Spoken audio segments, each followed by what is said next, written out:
Okay, welcome. I'm going to talk to you about D-Day and give you really an overview of this truly massive operation, Operation Overlord, in the invasion of France on June 6, 1944. Very important day.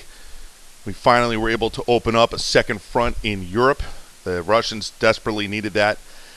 Please keep in mind that the Operation Barbarossa and the German invasion of the Soviet Union was in May of 1941.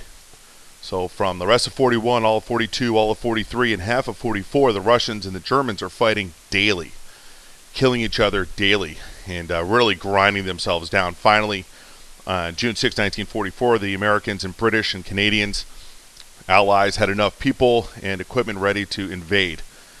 D-Day itself, the D does not stand for anything. It's a common misconception. It is an operation. Any operation, the D-Day is the day of invasion. They have an A, B, C day, and D-Day is the one we actually invade. So every invasion has a D-Day.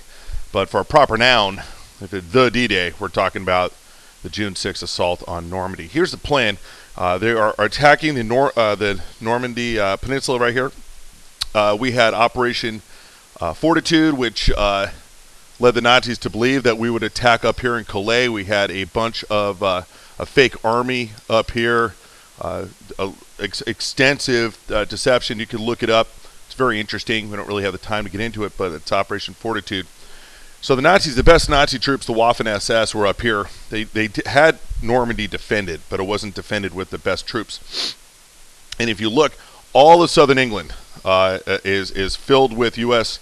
and Canadian, British supplies and men, and they launched this attack in a coordinated assault the night before. On the 5th, they dropped airborne troops here and here, and there was a bit of disarray. If you watch Band of Brothers, you could see that. And then in the morning, they launched the invasion proper. So this is one of the largest invasions in history. It rivals, really, is a land invasion. It's the biggest one. The German invasion of Barbarossa might beat it in terms of land invasion. So I don't know how you want to divide those up. But on June 6th, we finally opened up this second front. We had been fighting in northern Africa. The Americans and British had invaded Sicily and the Italian peninsula, and were fighting the Italian peninsula. But really, this is the main second front that Stalin so desperately needed. And this was the beginning of the end. This was June 6th. It is all over in May of 45. This is a picture of the guys crammed onto an LCT, which is a larger landing craft, and on their way in June of 1944. I don't believe this is D-Day itself. Just happened it's June. So again, this has been 4 years since France was overrun. They've been again. I talked to you about Hitler had been fighting the Soviet Union for 3 years. The United States formally ended the war 2.5 years before. What took us so long? We had to build up. We had to train our troops. We had to build better equipment. We had to get that equipment over to England. We had to stage everybody, get everybody trained, get the plans together. It's a long and complicated deal. We had been bombing the German industrial complex, and we had been fighting in the Battle of the Atlantic, which I talk about in another lecture. All right, but we finally invade. Now on D-Day, it went kind of wrong from the start with the airborne troops.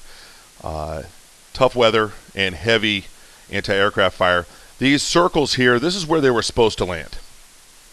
Each one of these dots represents where one plane dropped off its skies. And this is simply the 82nd Airborne. This doesn't give you the 101st Airborne or the British. But they were scattered to the winds. I mean, look at this. These poor guys were dropped off here. These poor guys were down here. And these guys landed. They had to. They all had objectives.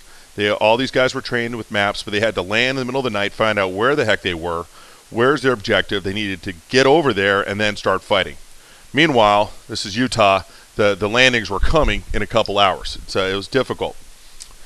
Overlord was the name of the entire operation. The actual assault phase was codenamed Operation Neptune. Eisenhower, who was in command down in North Africa, was chosen as the Supreme Allied Commander. He underneath him was a guy named Bradley, who controlled the American troops, and Montgomery, who had control of the British troops. All right, and that's that. So, and that's pretty much the way it worked all the way in. Here is a picture of Normandy beaches today. This was obviously low tide, but it gives you an idea what these guys were fighting in here. This is a leftover caisson from the Mulberry Project, which I'll get into in a second. This is still there. This is on D-Day. These guys are in these Higgins boats. They were landing craft. The whole idea is I'm going to put more guys on the beach than you could possibly kill. They're coming along with other boats. These boats rarely made it all the way to shore. They would beach themselves, almost there, and these guys would have to wade in. Meanwhile, they're getting shot at, and things are blowing up all around them. The machine gunners up here on the crest, they're shooting down, and if they choose your boat, you're dead. And the whole deal is you can't kill everybody, and it's a numbers game. It's pretty brutal. All right, so they targeted Normandy. They dropped the parachutes off, and then they started fighting.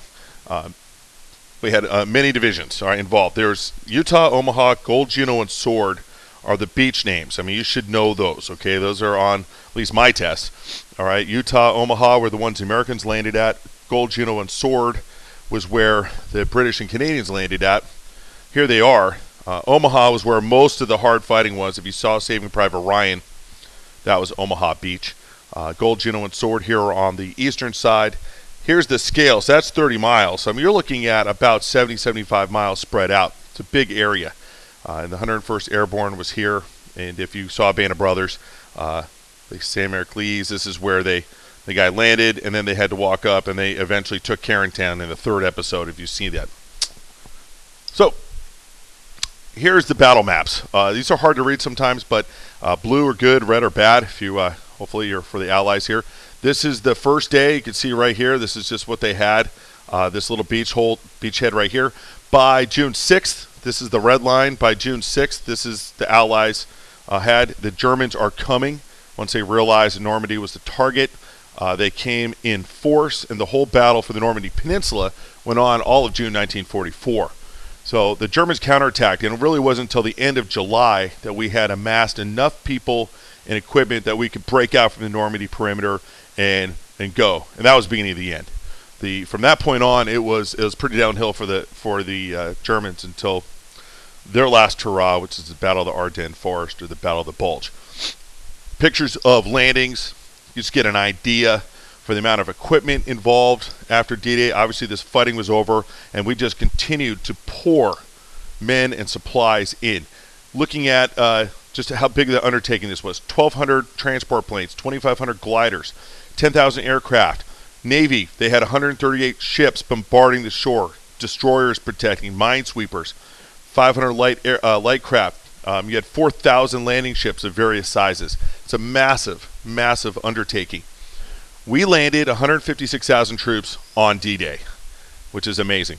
The Americans landed 73,000, the British 83,000. You're looking at 200,000 people assigned to Operation Neptune, all right, from all over the place. By the June 11th, and they counted this for the rest of the war, it's D-Day plus 5. June 6th plus 5, you get June 11th. We landed 300,000 troops, 54,000 vehicles, 100,000 supplies. I mean, truly amazing. One way we were able to do that is the Mulberry Project. I'm going to go kind of through this quickly, but the Mulberry Project created artificial harbors and docks so that our ships could come, unload, and get onto the beach. The normal harbors in the Normandy Peninsula were incredibly well fortified.